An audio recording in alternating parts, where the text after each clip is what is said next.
Every few years we go through the news cycle of VR's dead. We've been hearing it since VR basically hit the mainstream consumer market in 2016. Then when the Quest came in 2019 and took us a step further to wireless VR, and it's just been the same cycle ever since. Well, now 2025 moving into 2026, if you ask Google AI, is VR dead in 2026? Well, no. Instead, it's expected to see a resurgence after a period of declining sales from 2023 to 2025, but mostly because of a new wave of hardware. With articles, of course, from like virtual reality news sites talking about how this is the big year and what the top headsets are, still being the Quest 3. But it feels like something has changed going into 2026, with no new Quest headset coming and every other headset either going back to being cabled or much more expensive. But we're sitting here counting on the fact that the Steam frame can actually push us back in, with people mad that the resolution is about the same as the Quest 3, with people upset that it's inside-out tracking and not as good at tracking then, or people expecting it to be more. It's an interesting point that most people are arguing, but then the water gets muddied that the fact that everything is getting dropped into this XR term, which some people even say includes the smart glasses and the new Meta Ray-Bans, with Meta even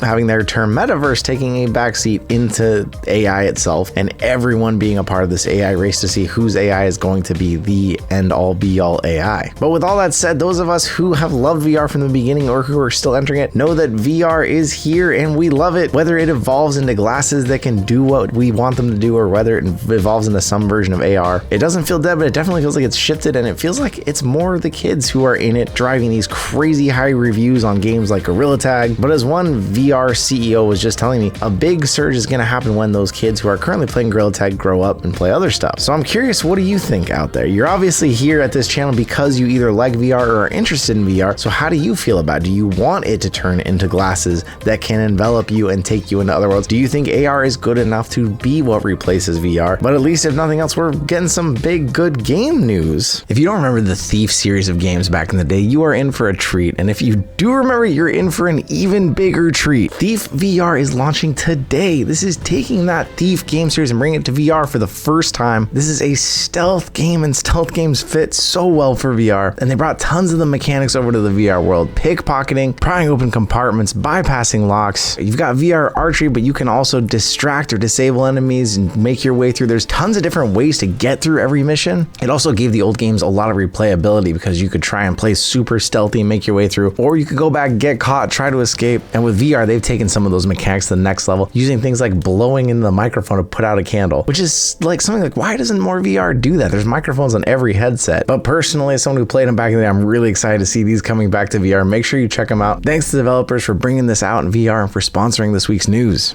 Outside of gaming, currently another interesting use though has been some of this new stuff we've told you about, like Hyperscape, where you can use your headset to recreate real world places, locations, images by scanning it with your headset and then uploading it to Meta servers, and then in a matter of hours it can recreate that. Well, there's another app that's doing the same idea but with a single image or text in minutes. Marble is an AI model from World Labs, and you can give it an image or you can even give it a text prompt and it will create a virtual environment for you extremely fast. An interesting case use here, and something that if you haven't checked out, you can take a look at it, but if you want it to have advanced outputs, you are going to have to pay a subscription for it. But the idea that a simple phrase or picture can turn into an entire world is really opening up before our eyes with all of this, and with VR you can actually walk through and see it all. Of course, it isn't going to be nearly as in-depth as something like Hyperscape that takes real worlds and turns them into that, but the fact that you can just give it a phrase and in minutes you can have a world to walk through, that's pretty unprecedented. Another game that just dropped, and unfortunately I'm not going to get to try it out because I'm probably actually in Europe while you watch this video, RoboQuest VR, with many publications and people saying this is already an instant classic. I've had a bunch of you on Discord telling me this is a game you have to play. It's an FPS roguelite, of course taken from the game of the same name, RoboQuest, by the new Flat to VR studios. And if you don't remember RoboQuest from back in 2023, overall rated on Steam as overwhelmingly positive review scores, which is huge for any game out there that can do that. Well, now the VR version seems to be getting the same positive reviews so far, and although for now you're only playing on Steam or PSVR 2, it is coming to Quest. So if you're interested in it, you can go to the Quest store, you can wishlist that, but this is a multiplayer game with friends. You're running through, you're getting modifiers from chests, the enemies are dropping them, but a game that has so many of you telling me it's awesome. I'm really excited for the Quest version to come, and I might even have to jump back on my PSVR 2 or now my Pimax Crystal Super, such a wordy name, and play some too.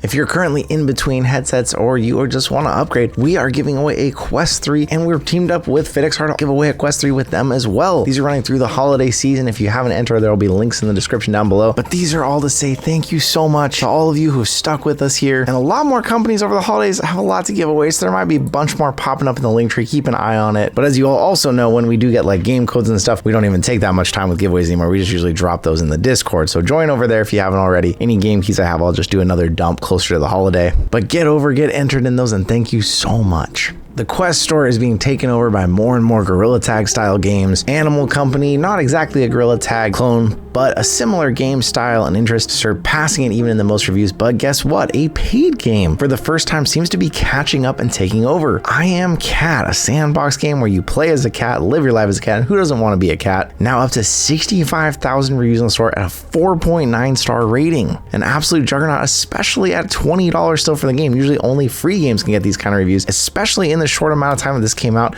just a year ago. 93% 5-star ratings, 5% 4 stars, and only 1% 1-star rating. If you don't know I Am Cat already, it's hard to imagine with how much viral success videos of it have had all over the place. And what do you think? Would you prefer this to be the most rated game, the headliner of Quest as it were, or would you rather Gorilla Tag keep staying up there with the most reviews? As we get closer to the holiday, more of our big titles are coming out, but some of them aren't disappointing, luckily this time. So many big IPs over the years have come out and not had great reviews, but Marvel's Deadpool VR, which is the official and overly long name in my opinion, is out with reviews calling it hilarious, high energy, sometimes repetitive, but always Deadpool. A game that weirdly had not Ryan Reynolds playing, but Neil Patrick Harris playing Deadpool.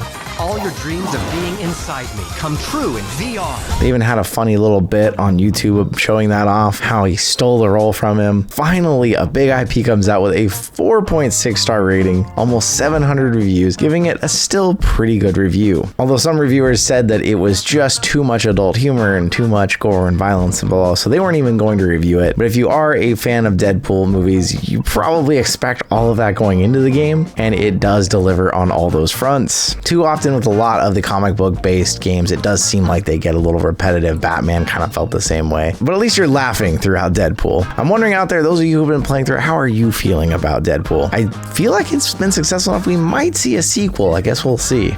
If you stay close to the channel, you know I've been super excited for basically what I would call Demeo 2, although it's technically titled Demeo X Dungeons & Dragons Battle Marked, what a name, to come out, and this is the follow-up to Demeo that was officially partnered with Dungeons & Dragons, and it's now fully out, and if you can't tell that I'm excited about it, I definitely am. Big shout out to Mr. Tass who made this gigantic D20, same one from the actual game with the help of Resolution Games. You can't get this, unfortunately, this is mine only. But anyways, it is out, and if you haven't tried it yet, it feels kind of like a harder version of Demeo in my opinion, with more of the mechanics, the rolling the actual D20, skill checks, and all of that. But if that one was on your list and you somehow missed that it is out, you can now feel more like a Dungeons & Dragons world, even with some actual dialogue and the characters and stuff going on. But know that if you haven't played either, you might start with Demeo first. I do feel like it's easier and more approachable, and this one is definitely not easy. And with all that, there was a lot of games that have been coming out lately, a lot of gaming news to cover with all of you out there. We haven't done a more gaming specific one in a while, so if you are enjoying those and you want to hear it, let me know in the comments down below. They obviously usually aren't as big as the tech news and all the updates and everything else that happens with Quest, but if it's something you truly enjoy, I like talking about games too, but more these days I just end up playing them rather than talking about them as much in the video. So let me know your thoughts, but thank you for being here with me, and if you stuck till the end, double thank you, and I'll see you in another reality.